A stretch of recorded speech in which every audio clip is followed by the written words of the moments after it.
Welcome to advance computing. I am Seema Dubey. जैसा कि मैंने आपको प्रीवियस वीडियो में बताया था टाइप्स ऑफ ऑपरेटिंग सिस्टम, ठीक है।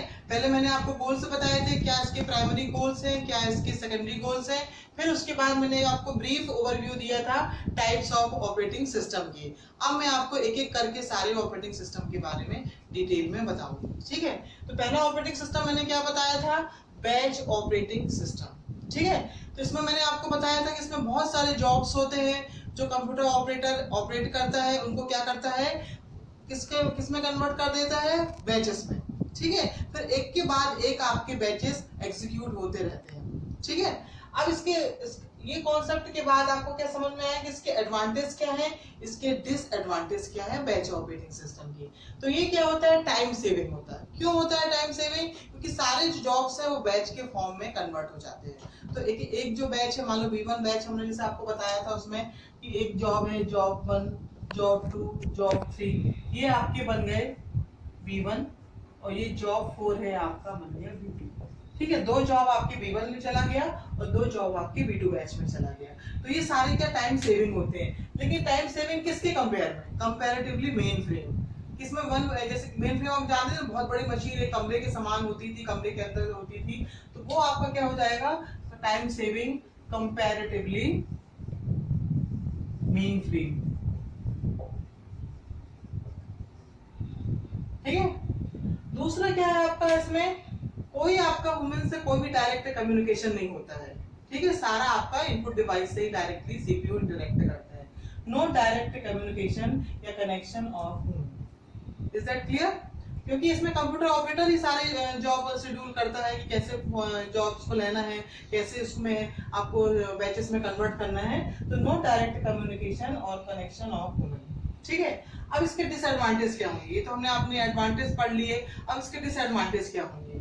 तो इसमें क्या होता है, लिमिटेड मेमोरी होती थी, ठीक है। जैसे आजकल नई नई मेमोरी आती जा रही है, तो हम उसका उस वक्त इन्वेंशन भी नहीं हुआ था जब ये वाला ऑपरेटिंग सिस्टम आया है, तो उस वक्त इतना इन्वेंशन भी नहीं हुआ था, तो लिमिटेड मेमोरी होती थी। उस वक्त क्या होते थे, हमारे सिर्फ पंच कार्ड होते थे। क्या होते थे, पंच कार्ड्स, ठीक है। फिर उसके बाद क्या होता है, जैसे मैंने आपको बताया कि कोई कनेक्शन नहीं होता है वुमेन से। दूसरा आपका क्या है इसमें डिसएडवांटेज इसका, इसमें सीपीयू का इनपुट आउटपुट से जो डिवाइसेस हैं उससे डायरेक्ट कम्युनिकेशन होता है, डायरेक्ट कनेक्शन होता है, जिसके कारण क्या हो जाता है, जो आपका थ्रूपुट है, थ्रूपुट क्या होता है, अब आपके पास क्वेश्चन आए, हम पहले पढ़ चुके हैं।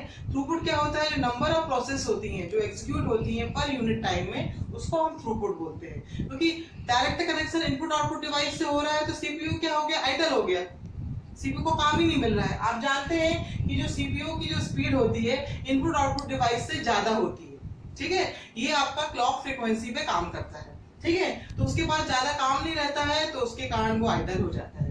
तो यहाँ पर क्या हो जाएगा, वेरी लो थ्रूपुट, ठीक है।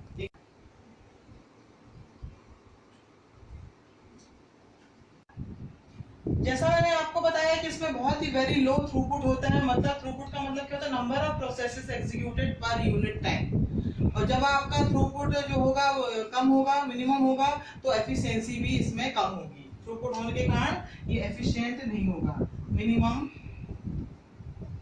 एफिशिएंसी होगी। तो जो आपका बैच ऑपरेटिंग सिस्टम है, ऑपरेटिंग सिस्टम, इसका मेन ड्रॉबैक क्या है आपका, ये कम एफिशिएंट होता है। जैसा कि आपको पता है सिस्टम को जो अगर आपको चाहते हैं कि एफिशिएंट हो, जिसमें आप काम कर रहे हैं वो एफिशिएंट हो, तो उसके तीन मेजरमेंट है, अपन तीन तरह से मेजर करते हैं। एक तो आपका होता है कॉस्ट एफिशिएंट होना चाहिए सिस्टम को,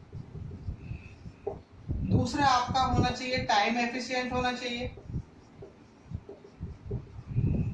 और फिर तीसरा होगा स्पेस होना चाहिए। किसी भी सिस्टम को एफिशिएंट बनाने के लिए आपको ये तीन चीज होना चाहिए, कॉस्ट एफिशिएंट होना चाहिए, टाइम एफिशिएंट होना चाहिए और स्पेस होनी चाहिए। ये आपके क्या है, मेजरमेंट ऑफ एफिशिएंसी। तो बैच ऑपरेटिंग सिस्टम का क्या है, इसमें कम एफिशिएंट होता है, ठीक है। इस ड्रॉबैक को दूर करने के लिए, इसको ओवरकम करने के लिए हमारे पास एक कॉन्सेप्ट है, टर्म है, एक एप्लीकेशन है, स्पूलिंग। क्या है वो, स्पूलिंग। ये आपका कॉन्सेप्ट किसकी वजह से आया है, बैच ऑपरेटिंग सिस्टम की कारण। तो स्पूलिंग को क्या बोलते हैं? इसका फुल फॉर्म भी आता है एग्जाम में, कॉम्पिटिटिव एग्जाम में इसका फुल फॉर्म भी आता है साइमल्टेनियस पेरिफेरल ऑपरेशन ऑनलाइन। ठीक है, अब बैच ऑपरेटिंग सिस्टम के ड्रॉबैक को देखते हुए स्पूलिंग का कॉन्सेप्ट आया है।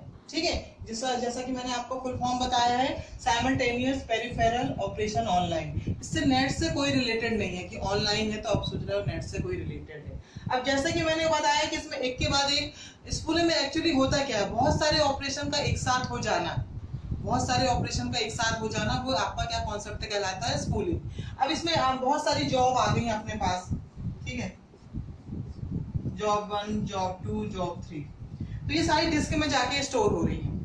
ये भी स्पूलिंग का कॉन्सेप्ट में आप देखते हो ना, ये पूल मतलब जैसे वाटर पूल होता है, बहुत सी सारी चीजें एक साथ आ जाती हैं। तो यहाँ डिस्क में बहुत सारे जॉब से आ गए हैं। अब ऑपरेटिंग सिस्टम क्या करता है, एक के बाद एक जॉब को सिलेक्ट करता है सीपीयू में प्रोसेसिंग के लिए। ठीक है, तो इसका कोई नो डायरेक्ट कम्युनिकेशन या no direct connection in input output device. ठीक है, तो जिसके कारण इसका कोई डायरेक्ट कम्युनिकेशन या कनेक्शन नहीं होता है इनपुट डिवाइस से, इनपुट आउटपुट डिवाइस से, तो सीपीयू फिर आइडल नहीं होता है। ठीक है, इसका सबसे अच्छा एग्जांपल क्या है स्पूलिंग का? प्रिंटर। प्रिंटर में क्या होता है, मान लो आपने 10 पेज प्रिंट करने के लिए दिए, तो 10 एक साथ तो आ नहीं जाते हैं, एक के बाद एक आते हैं। पहले एक पेज आएगा, जब तक दूसरा पेपर रीड होता रहता है, फिर दूसरा आएगा, उसका प्रिंट आउट आएगा, फिर तीसरा आएगा। तो प्रिंटर क्या है आपका? स्पूलिंग का एग्जांपल है। ठीक है, अब इसका अब सोच रहे होंगे कि इतना अच्छा स्पूलिंग ने इसके ड्रॉबैक को कम कर दिया है, बैच ऑपरेटिंग सिस्टम के ड्रॉबैक को स्पूलिंग ने कम कर दिया है, तो इसके बाद और ऑपरेटिंग सिस्टम क्यों बने?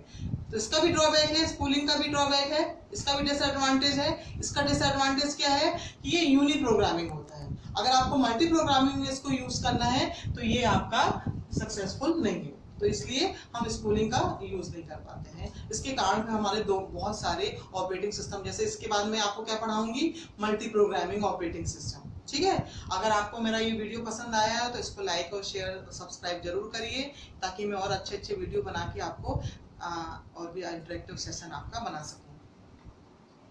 Thank you.